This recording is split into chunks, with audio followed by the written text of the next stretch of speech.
इन साथियों, कैसे हैं आप सभी। आशा करते हैं आप लोग अच्छे होंगे और आपकी पढ़ाई भी एकदम मस्त तरीके से चल रही होगी। साथियों, आज का जो हमारा टॉपिक होने वाला है वो यूपी पुलिस कांस्टेबल री एग्ज़ाम 2024 में जो हिंदी पूछी जाती है उसी का प्रैक्टिस सेट नंबर 1 है। ठीक है साथियों, करके बताइए कि आप कितना कर पा रहे हैं। इससे आपकी तैयारी का भी अंदाज़ा लग जाएगा कि आप अभी तक कितना तैयारी कर पाए हैं और आपकी तैयारी अभी कितना करना बाकी है। ठीक है, उस हिसाब से आप अपनी तैयारी को जाँच सकते हैं। ठीक है, तो आइए स्टार्ट करते हैं वीडियो को बिना देरी किए हुए साथियों। पहला प्रश्न है, मैं नीर भरी दुख की बदली, यह काव्य पंक्ति किनकी है। गजानन माधव मुक्तिबोध, सुमित्रा नंदन पंत, महादेवी वर्मा, सूर्यकांत त्रिपाठी निराला। तो यह पंक्ति किनकी है, मैं नीर भरी दुख की बदली। तो साथियों, यह जो पंक्ति है वो महादेवी वर्मा जी की है। ठीक है, मैं नीर भरी दुख की बदली, यह जो काव्य पंक्ति है इनकी रचयिता छायावादी कवित्री महादेवी वर्मा जी हैं। यह पंक्ति इनकी काव्य संग्रह सांध्य गीत से ली गई है। कहाँ से ली गई है? सांध्य गीत से। ठीक है, तो आपका जो राइट आंसर बनेगा साथियों वो महादेवी वर्मा होगा। अगला प्रश्न है, इनमें से कौन सी बोली हिंदी भाषा के अंतर्गत नहीं आती है। बांगरू, कन्नौजी, अवधी, तेलुगु। तो कौन सी बोली हिंदी भाषा के अंतर्गत नहीं आती है। तो साथियों, आपका जो राइट आंसर है वो है तेलुगु भाषा। ठीक है, तेलुगु जो बोली है वो हिंदी भाषा के अंतर्गत नहीं आती है। तेलुगु जो है वो द्रविड़ परिवार की भाषा है जो आंध्र प्रदेश एवं तेलंगाना राज्य में बोली जाती है। शेष सभी बोलियां हिंदी भाषा के अंतर्गत आती हैं। ठीक है, अगला प्रश्न है, इनमें से किसका उच्चारण स्थान कंठ है। त, ग, प, च। किसका उच्चारण स्थान कंठ है। तो साथियों, ग आपका जो है वो राइट आंसर होगा। ग जो है उच्चारण स्थान कंठ है। ठीक है, क्योंकि ये इसमें क वर्ग आते हैं। ग का उच्चारण स्थान जो है वो कंठ है। कंठ की सहायता से उच्चारित होने वाले अन्य वर्ण हैं क, ख, ग, घ, अंगा आदि हैं। ठीक है, त का उच्चारण स्थान दंत्य, प का उच्चारण स्थान ओष्ठ और च का उच्चारण स्थान तालु होता है। ठीक है, तो उच्चारण स्थान आप लोग एकदम याद रखिएगा। अगला प्रश्न है, नदी का पर्यायवाची शब्द। नदी का पर्यायवाची शब्द इनमें से कौन सा नहीं है। तटनी, ऊषा, सरिता, नद्य। साथियों, क्वेश्चन आप लोग ध्यान से पढ़िएगा। एग्जाम में अक्सर लोग नहीं में गड़बड़ी कर देते हैं। वो देखेंगे जल्दबाजी के चक्कर में कि नदी का पर्यायवाची शब्द इसमें कौन सा है, वो देखेंगे सीधा नदी लगा देंगे। ठीक है, या फिर जो पहला ऑप्शन देखेंगे वही लगा देंगे। तो साथियों, आपको देखना है कि पूरा क्वेश्चन पढ़ना है कौन सा नहीं है, क्वेश्चन में नहीं पूछा है या है पूछा है। तो इस क्वेश्चन के मुताबिक नहीं पूछा है तो नहीं आपको बताना है कौन सा नहीं है। तो आपका जो राइट आंसर है साथियों वो है ऊषा। ठीक है, ऊषा आपका राइट आंसर होगा। यह नदी का पर्यायवाची शब्द नहीं है, बाकी सब नदी के पर्यायवाची हैं। तटनी, सरिता तथा नद्य नदी के पर्यायवाची हैं, जबकि ऊषा जो है वह सुबह का पर्यायवाची है। ठीक है, इनमें से कौन सा शब्द तद्भव है। तद्भव बताना है। कंधा, मत्स्य, दंत, मृत्यु। कौन सा शब्द तद्भव है। तो साथियों, आपका जो राइट आंसर है वो है कंधा। ठीक है, जो कंधा है वो तद्भव शब्द है। कंधा शब्द तद्भव है। इसका अगर तत्सम रूप की बात करें तो स्कंद होगा। दंत, मत्स्य तथा मृत्यु का तद्भव क्रमशः क्या होगा। दंत का दांत होता है तद्भव, मत्स्य का मछली होता है तथा मृत्यु का मौत होता है। ये तद्भव शब्द हैं। ठीक है, अगला प्रश्न है, इनमें से कौन सा शब्द आसक्त का विलोम है। अनासक्त, अधम, निरुत्साह, निमग्न। तो कौन सा शब्द आसक्त का विलोम है। तो साथियों, आपका जो राइट आंसर बनेगा वो बनेगा अनासक्त। ठीक है, आसक्त का जो विलोम बनेगा वो अनासक्त होगा। आसक्त शब्द का जो विलोम है वो अनासक्त होता है। अधम का विलोम शब्द उत्तम होगा और उत्साह का विलोम निरुत्साह होगा। ठीक है, अगला प्रश्न है, इनमें से कौन सा शब्द फल शब्द का अर्थ नहीं है। पंख, संतान, परिणाम, लाभ। तो फल शब्द का अर्थ नहीं है बताना है। तो आपका जो राइट आंसर है वो है पंख। ठीक है, पंख आपका राइट आंसर होगा। ये फल शब्द का अर्थ नहीं है। पंख जो है वो शब्द फल शब्द का अर्थ नहीं है, जबकि संतान, परिणाम तथा लाभ फल शब्द के अर्थ हैं। जो कहा न जा सके। इस वाक्यांश के लिए सही शब्द कौन सा है? अविश्वसनीय, अकरणीय, रहस्य, अकथनीय। तो जो कहा ना जा सके उसे हम क्या कह सकते हैं? एक शब्द में बताना है। तो जो कहा ना जा सके उसे हम कहते हैं अकथनीय। ठीक है, अकथनीय आपका राइट आंसर होगा। जो कहा ना जा सके उसे हम कहते हैं अकथनीय। जो विश्वास के योग्य न हो उसे हम अविश्वसनीय कहते हैं। ठीक है, अगला प्रश्न है, प्लेटो प्रत्ययवादी या आत्मवादी दार्शनिक थे। प्रस्तुत वाक्य में त्रुटिवाचक शब्द कौन सा है? तो त्रुटिवाचक शब्द आपको देखना है कौन सा है इस वाक्य में। आत्मवादी है या प्लेटो है या दार्शनिक है या प्रत्ययवादी है। तो थोड़ा सा आप लोग ध्यान से देखिएगा क्या कौन सी त्रुटि है। तो साथियों, यहाँ पे जो त्रुटि है वो दार्शनिक शब्द में है। यहाँ पे दार्शनिक लिखा है लेकिन दार्शनिक होता है। ठीक है, तो जो आपका जो राइट आंसर होगा वो दार्शनिक होगा। यहाँ पे त्रुटि दार्शनिक में है।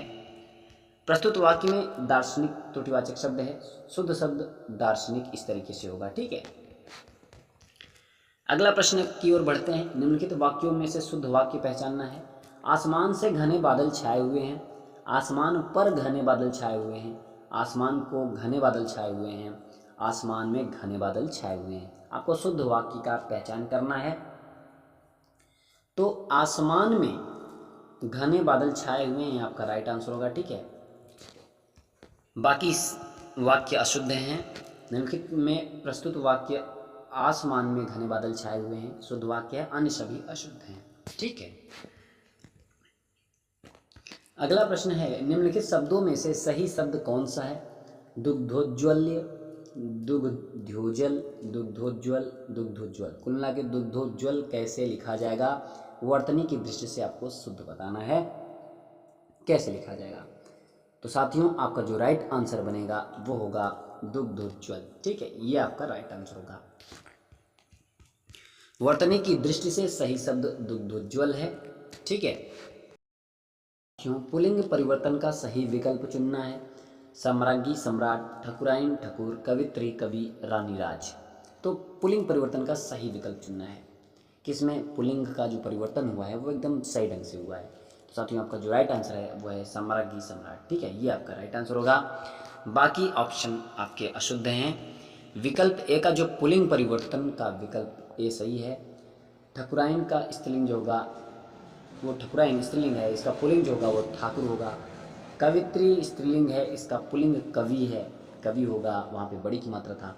रानी स्त्रीलिंग है, इसका पुल्लिंग राजा है। ठीक है, नोट में आपको बताते हैं कुछ पुस्तकों में सम्राट का स्त्रीलिंग सम्राज्ञी भी मिलता है, जबकि सही शब्द सम्राज्ञी है। ठीक है, अगला प्रश्न है, निम्न में से कौन सा शब्द बहुवचन है? अनुज, गौ, गुरुजन, लेखक।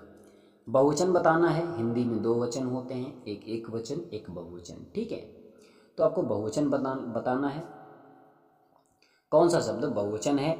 तो साथियों, गुरुजन में बहुवचन शब्द है। ठीक है, गुरुजन जो है वो बहुवचन शब्द है, बाकी एक वचन है। गुरुजन बहुवचन शब्द है, इसका एक वचन शब्द गुरु है, शेष एक वचन है। अगला प्रश्न है, अध्यापक को पुरस्कार दीजिए। इस वाक्य में कौन सा कारक है? संबोधन कारक, अधिकरण कारक, कर्म कारक या फिर संबंध कारक। तो अध्यापक को पुरस्कार दीजिए, कौन सा कारक है बताइए। कारक आप एकदम अच्छे से लर्न करिएगा क्योंकि कारक से क्वेश्चन बनते हैं। तो क्या होगा आपका जो राइट आंसर साथी वो है कर्म कारक। ठीक है, कर्म कारक, कर्ता ने कर्म को, यहाँ पे को आया तो अध्यापक को पुरस्कार दीजिए, तो कर्म कारक होगा। ठीक है, और कारक की संख्या कितनी होती है? 8 होती है। अध्यापक को पुरस्कार दीजिए, इस वाक्य में कर्म कारक है, कर्म कारक विभक्ति चिन्ह को है। ठीक है, राकेश, रमेश, सीता, श्याम हिंदुस्तान में कौन सी संज्ञा है? जातिवाचक है, भाववाचक है, व्यक्तिवाचक है या फिर समूहवाचक है। तो साथियों, यहाँ पे कौन सी संज्ञा है? संज्ञा आपकी 5 होती है। ठीक है, ज़्यादातर जो व्याकरण बताते हैं वो 5 संज्ञा 5 प्रकार की बताते हैं। तो उसी 5 प्रकार में एक प्रकार इस ऑप्शन में है। तो राकेश, रमेश, सीता, श्याम हिंदुस्तान में कौन सी संज्ञा है? तो साथियों यहाँ पे व्यक्तिवाचक संज्ञा होगा, क्योंकि राकेश किसी एक व्यक्ति का नाम है, रमेश भी किसी एक व्यक्ति का नाम है, सीता भी व्यक्ति का नाम है, तो यहाँ पे व्यक्तिवाचक संज्ञा होगा। ठीक है, तो आपका जो राइट आंसर होगा वो व्यक्तिवाचक संज्ञा होगा। राकेश, रमेश, सीता, श्याम हिंदुस्तान में व्यक्तिवाचक संज्ञा है। जिस शब्द से किसी वस्तु अथवा व्यक्ति का बोध होता है उसे व्यक्तिवाचक संज्ञा कहते हैं। इनमें व्यक्तियों के नाम, दिनों के नाम, नदियों के नाम, देशों के नाम इत्यादि शामिल होते हैं। ठीक है, तो समझ गए व्यक्तिवाचक संज्ञा किसे कहते हैं। अगला प्रश्न है, मेरी बहन 10वीं कक्षा में पढ़ती है। इस वाक्य में 10वीं शब्द में कौन सा विशेषण है? विशेषण बताना है। गुणवाचक है, परिमाणवाचक है, संख्यावाचक है या सार्वनामिक विशेषण है? कौन सा विशेषण है? तो साथियों आपका जो राइट आंसर है वो है संख्यावाचक विशेषण है। ठीक है, मेरी बहन 10वीं कक्षा में पढ़ती है, यहाँ पे 10वीं जो है वो संख्या को डिनोट कर रहा है। ठीक है, तो 10वीं शब्द में विशेषण है संख्यावाचक। मेरी बहन 10वीं कक्षा में पढ़ती है, इस वाक्य में 10वीं शब्द में संख्यावाचक विशेषण है। इस विशेषण में संख्या का बोध होता है। अगला प्रश्न है, शायद आज आप ज्यादा व्यस्त हैं। इस वाक्य में ज्यादा किस प्रकार का विशेषण है? ज्यादा परिमाणवाचक विशेषण, गुणवाचक विशेषण, संख्यावाचक विशेषण या फिर सार्वनामिक विशेषण? तो कौन सा विशेषण है? तो साथियों यहाँ पे परिमाणवाचक विशेषण है। ठीक है, शायद आज आप ज़्यादा व्यस्त हैं, इस वाक्य में ज़्यादा जो है परिमाणवाचक विशेषण के अंतर्गत आएगा। ठीक है, शायद आज आप ज़्यादा व्यस्त हैं, इस वाक्य में ज़्यादा जो शब्द है वो परिमाणवाचक विशेषण के अंतर्गत आएगा। ठीक है, अगला प्रश्न है, मोहन पिताजी को पत्र लिख रहा है। इस वाक्य में क्रिया का भेद प्रयुक्त हुआ है। रिक्त स्थान के लिए उचित विकल्प कौन सा है? ठीक है, यहां बताइए कौन सा क्रिया होगा? सकर्मक होगा, नाम धातु होगा, प्रयाणार्थक क्रिया या कर्मक क्रिया? कौन सी क्रिया होगी? मोहन पिताजी को पत्र लिख रहा है। तो साथियों आपका जो राइट आंसर होगा वो बनेगा सकर्मक क्रिया। ठीक है, अगर हम क्वेश्चन करते हैं कि मोहन पिताजी को पत्र लिख रहा है, इसमें हम क्वेश्चन करें कि मोहन पिताजी को क्या लिख रहा है, तो आंसर निकल के आता है पत्र लिख रहा है। और जब उत्तर मिल जाए तो वहाँ पे सकर्मक क्रिया होगी, और उत्तर नहीं मिलता है तो वहाँ पे अकर्मक क्रिया होगी। ठीक है, देखिए मोहन पिताजी को पत्र लिख रहा है, इस वाक्य में सकर्मक क्रिया है, क्योंकि लिखना क्रिया का प्रभाव पत्र कर्म पड़ रहा है। जिस क्रिया का कर्म हो या जिसके साथ कर्म की संभावना हो उसे सकर्मक क्रिया कहते हैं। ठीक है, तो जहाँ पे कर्म की प्रधानता होती है वहाँ पे सकर्मक होता है, और जहाँ पे कर्ता की प्रधानता होती है वहाँ पे अकर्मक क्रिया होती है। ठीक है, अगला प्रश्न है, मंदिर में जाने के बाद मन को शांति मिली है। दिए गए वाक्य का काल पहचानिए। 3 काल होते हैं, कौन कौन से? वर्तमान काल, भूतकाल और भविष्य काल। तो कौन सा काल है ये आपको पहचानना है। मंदिर में जाने के बाद मन को शांति मिली है। अपूर्ण भूतकाल, सामान्य वर्तमान काल, पूर्ण वर्तमान काल या फिर सामान्य भूतकाल? कौन सा काल है? तो आपका जो राइट आंसर है वो है पूर्ण वर्तमान काल। ठीक है, कौन सा काल? पूर्ण वर्तमान काल है। मंदिर में जाने के बाद मन को शांति मिली है। तो काल से भी क्वेश्चन आते हैं। मंदिर में जाने के बाद मन को शांति मिली है, यह वाक्य पूर्ण वर्तमान काल का है। जिस वाक्य से वर्तमान काल में कार्य की पूर्ण सिद्धि का बोध होता है उसे हम पूर्ण वर्तमान काल कहते हैं। ठीक है, तो देखिए वाक्य को पढ़िए और परिभाषा को पढ़िए। जिस वाक्य में वर्तमान काल में कार्य की पूर्ण सिद्धि का बोध होता है, तो यहाँ पे देखिए मंदिर में जाने के बाद मन को शांति मिली है, तो मन को शांति मिली है, यहाँ पे कार्य की पूर्ण सिद्धि का बोध हो रहा है, तो यहाँ पे पूर्ण वर्तमान काल होगा। ठीक है, अगला प्रश्न है, इनमें से स्थितिवाचक अव्यय कौन सा है? यहाँ, वहाँ, जहाँ, बाहर। स्थितिवाचक अव्यय, तो बाहर जो है आपका राइट आंसर होगा। बाहर जो है स्थितिवाचक अव्यय है। ऐसे शब्द जिन पर लिंग वचन काल का प्रभाव नहीं पड़ता अव्यय कहलाते हैं। ठीक है, स्थिति वाचक अव्ययों में बाहर, भीतर, नीचे, ऊपर, सामने इत्यादि शब्द आते हैं। समझ गए, स्थितिवाचक अव्यय के अंतर्गत कौन कौन से शब्द आते हैं, इतने शब्द आते हैं इत्यादि। ठीक है, और अव्यय कहते किसे हैं, ऐसे शब्द जिन पर लिंग वचन काल का प्रभाव नहीं पड़ता है, वहाँ पे क्या होता है, अव्यय कहलाते हैं। ठीक है, अगला प्रश्न है, इनमें से कौन सा शब्द हिंदी के उपसर्ग से नहीं बना है। अनजान, बिनचखा, बिनजाना, लापता। तो जिसमें उपसर्ग का प्रयोग नहीं हुआ है वो बताना है। तो उपसर्ग वे शब्दांश होते हैं जो शब्द के प्रारंभ में लगते हैं। ठीक है, वो होते हैं उपसर्ग। तो कौन सा उपसर्ग इसमें उपसर्ग से नहीं बना है। तो साथियों, आपका जो राइट आंसर है वो है लापता। ठीक है, लापता जो है वो उपसर्ग से नहीं बना है। लापता शब्द अरबी और हिंदी के संयोग से बना यौगिक शब्द है, जिसमें ला अरबी उपसर्ग तथा पता हिंदी शब्द है, अतः लापता शब्द में हिंदी उपसर्ग का प्रयोग नहीं हुआ है। ठीक है, कंफ्यूजन मत रखिएगा। अगला प्रश्न है, तद्धित प्रत्यय किसे कहते हैं। धातु के अंत में लगकर कर्तावाचक शब्द का निर्माण करते हैं, संज्ञा सर्वनाम और विशेषण शब्दों के अंत में जोड़ते हैं, केवल संज्ञा में जोड़ते हैं, इनमें से कोई नहीं। तो तद्धित प्रत्यय क्या होते हैं। तो साथियों, जो तद्धित प्रत्यय होते हैं वो संज्ञा सर्वनाम और विशेषण शब्दों के अंत में जुड़ते हैं। ठीक है, वो होते हैं तद्धित प्रत्यय। प्रत्यय हुआ तो अंत में ही जुड़ेगा। तद्धित प्रत्यय संज्ञा सर्वनाम और विशेषण शब्दों के अंत में जुड़कर तद्धितांत शब्दों की रचना करते हैं। अगला प्रश्न है, आप लोग अपने आंसर गिनते रहिएगा, आप कितना कर पा रहे हैं। लास्ट में कमेंट करके बताइएगा कि इतना क्वेश्चन हम कर पा रहे हैं।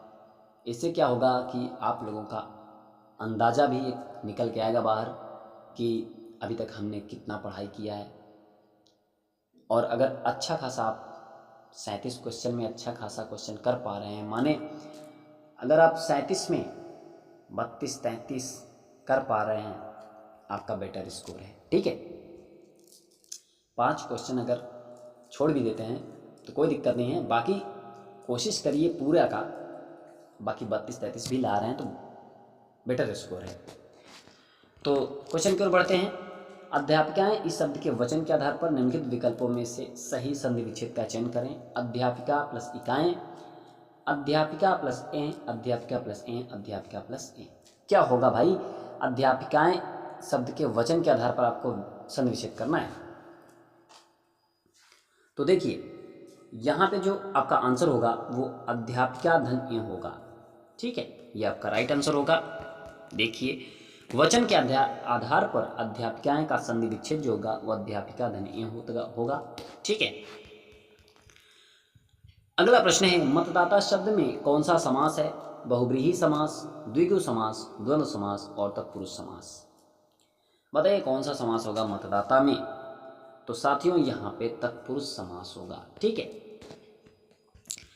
समास मतदाता अर्थात मत को देने वाला शब्द में तत्पुरुष समास है। इस समास का उत्तर पद प्रधान होता है। इसके दो भेद हैं, एक व्यधिकरण तत्पुरुष तथा एक समानाधिकरण तत्पुरुष। ठीक है,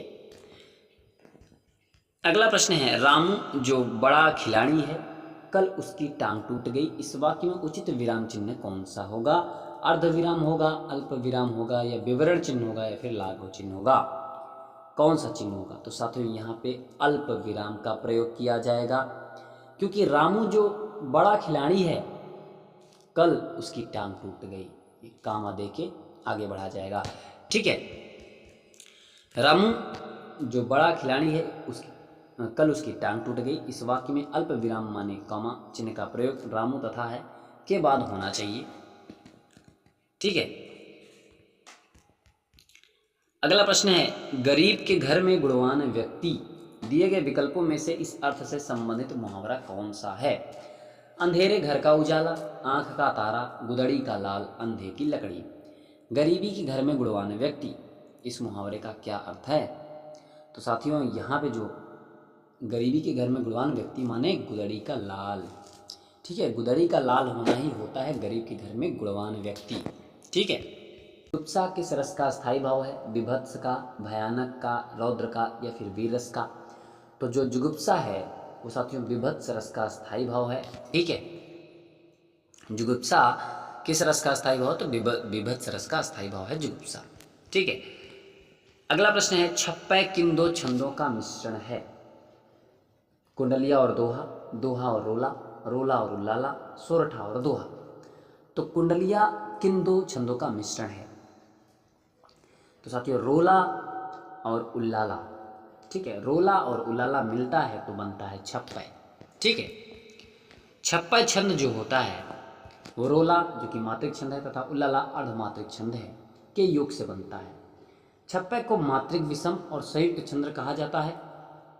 इस छंद के 6 चरणों में प्रथम 4 चरण रोला के तथा 2 चरण उल्लाला के होते हैं। इसके प्रथम 4 चरणों में 24-24 तथा अंतिम 2 चरणों में 26-27 या 28-28 मात्राएं होती हैं। ठीक है, तब जाके छप्पय की पहचान होती है। अगला प्रश्न है जहां अनेक व्यंजनों की एक बार स्वरूपतः व क्रमशः आवृत्ति हो वहां कौन सा अलंकार माने प्रास प्रयुक्त होता है? छेकानुप्रास, वक्रोक्ति, वृत्त्यानुप्रास या फिर लाटानुप्रास। तो जहाँ पे बार बार कोई शब्द प्रयुक्त होता है तो साथियों वहाँ पे छेकानुप्रास। ठीक है, जो अलंकार होगा वो छेकानुप्रास होगा। जहाँ अनेक व्यंजनों की एक बार स्वरूपता व क्रमशः आवृत्ति हो वहाँ छेकानुप्रास होता है। ठीक है, अगला प्रश्न है ग्राम किस रचनाकार की प्रथम कहानी है? नंद दुलारे वाजपेयी, महादेवी वर्मा, डॉक्टर रामविलास शर्मा, जयशंकर प्रसाद। तो ग्राम किस रचनाकार की प्रथम कहानी है? तो साथियों जयशंकर प्रसाद जी की प्रथम कहानी है ग्राम। ठीक है, जयशंकर प्रसाद की जो प्रथम कहानी है वो ग्राम है। इनकी अन्य कहानियां इस प्रकार हैं पुरस्कार, बिसाती, आकाशदीप आदि। ठीक है, अगला प्रश्न है अजगर करे ना डैडस, पंछी करे ना काम, दास मनुका कह गए सबके दाता, आगे फिर खालिस्तान। तो दिए गए विकल्पों में से सही विकल्प का चयन करके इस लोकोक्ति को पूरा करें। लोकोक्ति को पूरा करना है सही विकल्प का प्रयोग करके। चाकरी राम, नौकरी धाम, क्या होगा? तो साथियों यहाँ पे जो आपका राइट आंसर बनेगा वो बनेगा चाकरी और राम। इस लोकोक्ति में आप रख के देखिए, अजगर करे ना चाकरी, पंछी करे न काम, दास मलुका कह गए सबके दाता राम। ठीक है, तो जब पहला ऑप्शन रखेंगे तो बिल्कुल सही ऑप्शन आएगा। अजगर करे न चाकरी, पंछी करे न काम, दास मलुका कह गए सबके दाता राम। अतिरिक्त स्थानों पर चाकरी और राम शब्द का प्रयोग होगा। अगला प्रश्न है हिंदी में दूसरा ज्ञानपीठ पुरस्कार पाने वाले साहित्यकार कौन है? सुमित्रानंदन पंत, रामधारी सिंह दिनकर, अज्ञे अमृत राय। तो हिंदी में दूसरा ज्ञानपीठ पुरस्कार पाने वाले जो साहित्यकार हैं वो कौन हैं? तो साथियों आपका जो राइट आंसर होगा वो होगा रामधारी सिंह दिनकर जी को मिला है। ठीक है, ज्ञानपीठ पुरस्कार। हिंदी भाषा में दूसरा जो ज्ञानपीठ पुरस्कार मिला है 1972 ईस्वी में उर्वशी काव्य रचना हेतु रामधारी सिंह दिनकर को प्रदान किया गया। हिंदी भाषा में प्रथम ज्ञानपीठ पुरस्कार 1968 में सुमित्रानंदन पंत को उनकी कृति है चिदम्बरा, काव्य कृति चिदम्बरा है। ठीक है, तो 1968 में सुमित्रानंदन पंत जी को पहला ज्ञानपीठ पुरस्कार मिला। उसके बाद 1972 में रामधारी सिंह दिनकर जी को उनकी कृति है उर्वशी। ठीक है, इसके लिए इन्हें ज्ञानपीठ पुरस्कार से नवाजा गया था। तो साथियों ये थे 32 क्वेश्चन। इसमें गद्यांश के 5 क्वेश्चन छूट रहे हैं, तो आप लोग अभी 32 में बताइएगा आप कितना कर पा रहे हैं। हर संडे को हम गद्यांश का एक अलग सा वीडियो लेके आएंगे जिसमें आपका गद्यांश का प्रैक्टिस सेट करवाएंगे। ठीक है, तो बिल्कुल इससे निश्चिंत रहिए कि गद्यांश सर ने क्वेश्चन नहीं डाला, ऐसा कुछ नहीं है। हम हर संडे को गद्यांश की एक अलग वीडियो लेके आएंगे जिसमें गद्यांश के प्रश्न हम पूछेंगे और आपसे ये पूछेंगे कि आप कितना कर पा रहे हैं गद्यांश। पढ़िए और कितना कर पा रहे हैं आप कमेंट करके जरूर बताइएगा। तो साथियों वीडियो कैसी लगी आप लोग एक बार जरूर बताइएगा। अगर वीडियो पसंद आए तो आप लोग एक लाइक और चैनल को सब्सक्राइब जरूर करिएगा साथियों, और अपने दोस्तों तक शेयर जरूर करिएगा साथियों, और अपने उत्तर कमेंट बॉक्स में देना मत भूलिएगा। तो साथियों तब तक मिलते हैं अगली वीडियो के साथ। तब तक के लिए नमस्कार, वंदे मातरम, जय हिंद।